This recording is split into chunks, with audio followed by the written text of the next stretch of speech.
Salut la Bulls Nation, bienvenue sur French Bulls TV.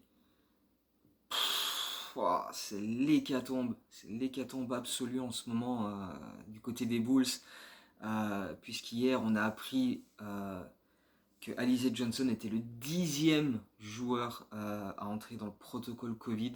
10 joueurs en même temps, c'est du jamais vu, très certainement.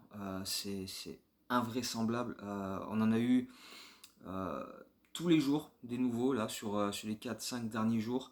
Une liste absolument démentielle qui a conduit la NBA enfin, j'ai envie de dire, à prendre la décision qui s'imposait, c'est-à-dire annuler les 2 prochains matchs des Bulls, ou tout du moins les reporter à une date ultérieure qui sera évidemment à déterminer. On était censé jouer ce soir contre les Pistons à domicile et se déplacer à Toronto jeudi. Mais là, on n'avait plus que 8 joueurs valides, ce qui est la limite dans les règles NBA pour disputer un match. Si tu en as 8 ou moins, là tu tombes dans, le, dans les règlements qui font que tu peux demander une annulation du match. Tu n'as plus assez de monde. Et donc, ouais, 10 joueurs absents, c'est quand même assez invraisemblable. Euh, pour les faire dans l'ordre, depuis la dernière vidéo, donc on savait déjà que Kobe White, Javonte Green, DeRozan, Matt Thomas, Derrick Jones Jr. étaient en protocole Covid. Euh, on a également appris avant le match contre Miami que Stanley Johnson, qui venait de rejoindre l'équipe justement pour faire un peu le nombre, entrait lui aussi en protocole Covid, en plus d'Ayo Dosunmu. Donc c'est vrai que pour Stanley Johnson, dégoûté, le mec il était en G-League, on le fait venir pour dépanner et lui aussi il se retrouve en protocole Covid.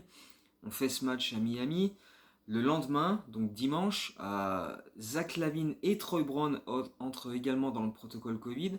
On en est à ce moment-là à 9. Et là, Alize Johnson, hier, devient le 10e joueur dans ce protocole Covid. Donc c'est vraiment une liste assez hallucinante qui fait que voilà, on a dû annuler les 2 prochains matchs. Du coup, normalement, si d'ici là la situation évolue dans le bon sens et qu'il n'y a pas d'autres reports, on ne rejoue pas avant dimanche et la réception des Los Angeles Lakers à 21h30, donc un horaire très intéressant. Sachant qu'on est en back-to-back, on reçoit Houston le lendemain, donc on reprend quand même avec deux matchs de suite. Donc on va espérer récupérer un max de monde. Euh, Kobe White, Javonte Green, DeMar DeRozan, Matt Thomas et possiblement Derrick Jones Jr. Pourraient être de retour pour ce match-là. Mais ça dépend de plein de choses. Parce que, euh, pour expliquer ça de manière concrète, chaque fois qu'un joueur est testé positif et est déclaré dans le protocole Covid, son absence est estimée à minimum 10 jours. Et donc si pendant ces 10 jours, il arrive à fournir 2 tests négatifs en l'espace de 24 heures, il a le droit de revenir plus tôt. C'est ce qui s'est passé avec LeBron James par exemple. C'est pas le cas de tout le monde, on l'a bien vu, puisque aucun Bulls n'a réussi à le faire jusqu'ici.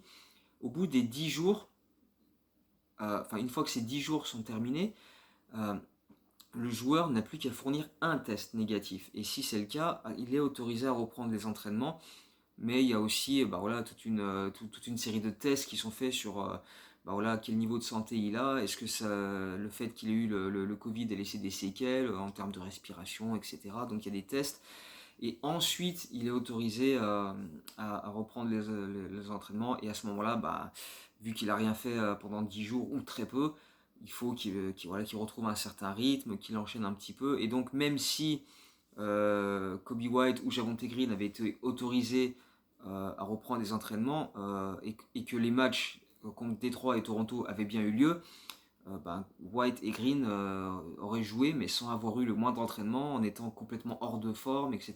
Donc ça aurait quand même été très très compliqué, même si numériquement on avait plus de monde, c'était pas forcément des gars en forme, parce que même en plus tu vois ceux qui étaient encore valides, Lonzo Ball il joue 40 minutes par match, et c'est même quasiment un miracle qu'il soit pas blessé ou qu'il ait pas eu le Covid, parce qu'une fois que son frère l'a eu et qu'après qu'on ait joué les Hornets, tu vois, ça c'est miraculeux. Euh, t'as 2 joueurs en two-way contract, t'as Simonovic qui joue très très peu. T'as un joueur qu'on vient de faire venir en hardship, Alfonso McKinney. Donc ouais,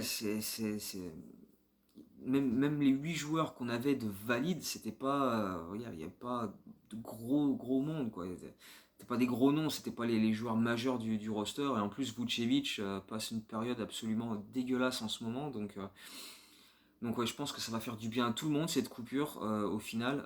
Pour ceux qui sont malades, ben, de se soigner, de retrouver un petit peu de rythme.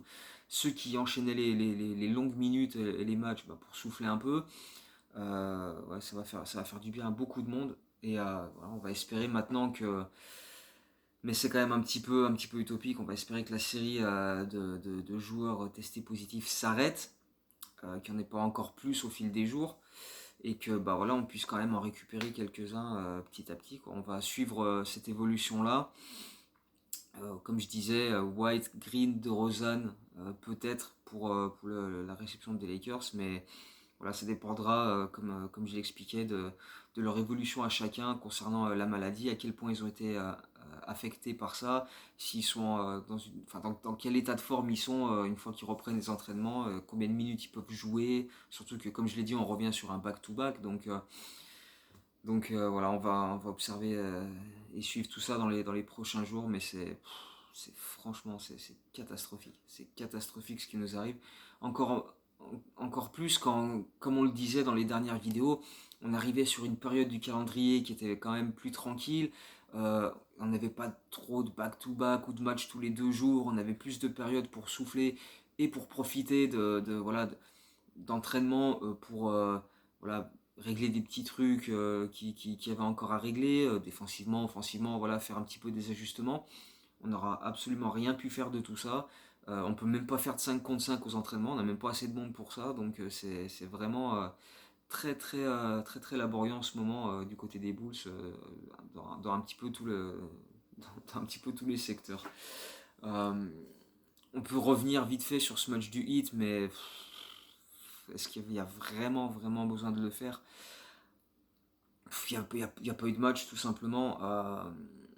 On s'est fait déboîter par Miami du début à la fin sur ce match-là. On a été ultra dominé au rebond, dans l'intensité, en défense. Miami avait beaucoup d'absents aussi, plus sur des blessures que sur des cas de Covid.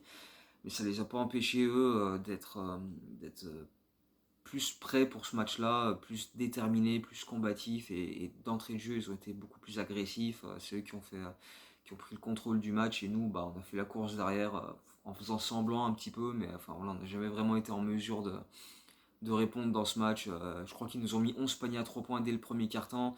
Il y avait déjà 39-24, je crois, après un quart-temps. Enfin bref, c'était déjà l'anarchie. On est revenu à moins de 10 points, mais on n'a jamais vraiment fait illusion, quoi.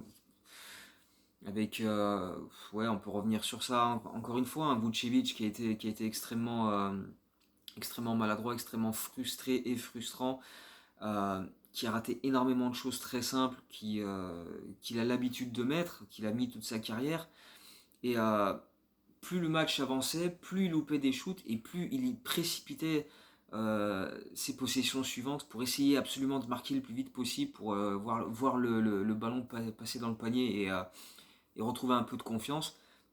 Mais il faisait que précipiter de plus en plus ses actions et du coup il loupait de plus en plus, il se frustrait, il précipitait encore plus, il loupait, il se frustrait, il précipitait encore plus, etc. etc. Et du coup c'était extrêmement contre-productif parce qu'en plus de ça, dès qu'il avait la balle, bah, il essayait de shooter, d'aller au cercle, de marquer, même en post-up, sur plus petit que lui, etc. Mais il a totalement oublié de jouer collectif et voilà, même d'habitude il est très bon sur ça, prendre le temps en post-op, voir s'il y a du mouvement autour de lui, s'il y a une prise à deux sur lui et décaler le gars ouvert. Là, pas du tout. C'était vraiment les œillères, je veux marquer, je veux marquer. Mais comme il a jamais réussi à le faire de manière continue, je crois qu'il est à 8 sur 23 sur ce match encore. Enfin bref, c'était vraiment très pénible. Et en plus, bah, défensivement, il s'est fait ouvrir de l'autre côté avec Deadmon qui ressemblait à Shaq sur ce match-là, tellement il nous a défoncé.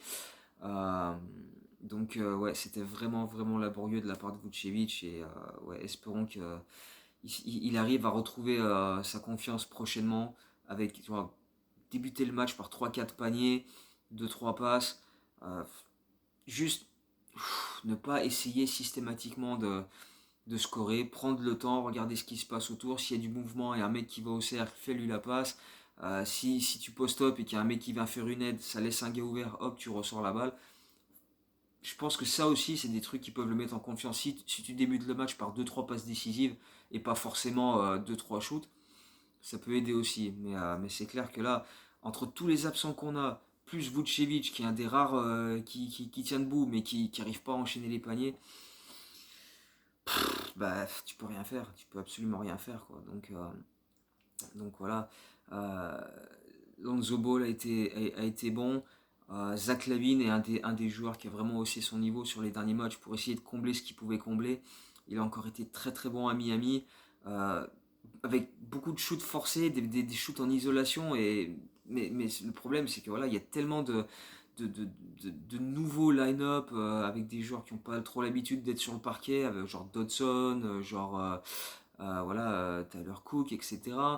Ou même Troy Brown qui n'a pas énormément joué, et encore moins en tant que titulaire, comme c'était le cas contre Miami. Du coup, tu n'as pas les mêmes automatismes, tu n'as pas les mêmes mouvements autour de toi, et du coup, Zach LaVine a forcé énormément de choses, même si voilà, il a eu beaucoup d'adresses, c'est des shoots très compliqués, beaucoup de step back, beaucoup d'attaques du cercle, dont il a le secret. C'est des shoots qu'il est capable de mettre, on le sait. C'est comme ça qu'il a signé une fabuleuse saison l'an dernier. Et c'est vrai que les 2 derniers matchs là, à Cleveland et à Miami, t'avais l'impression que c'était des matchs de la saison dernière, du milieu de saison dernière, avant le trade de Vucevic, où tu voyais Lavine qui faisait tout parce que personne autour de lui était capable de prendre le relais. Et voilà, c'était une sorte de flashback qui n'était pas forcément le bienvenu, mais voilà, c'était un peu les circonstances qui ont fait que. Mais voilà, et derrière, si j'ai quand même aimé, on peut en parler, j'ai bien aimé quand même ce premier match d'Alfonso McKinney qu'on avait signé lui aussi comme Stanley Johnson avec un hardship pour 10 jours et qui lui aussi arrivait de G-League.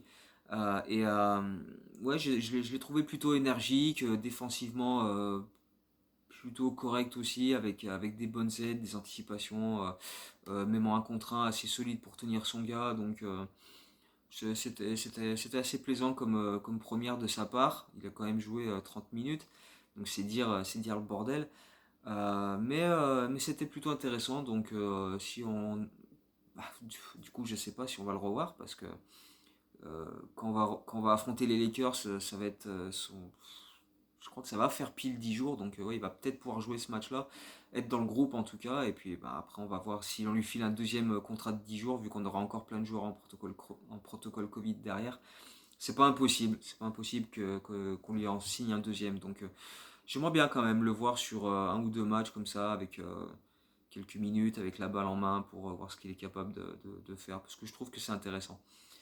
Euh, que dire d'autre? Que dire d'autre? Du coup, ouais, pas de match avant dimanche dans le meilleur des cas.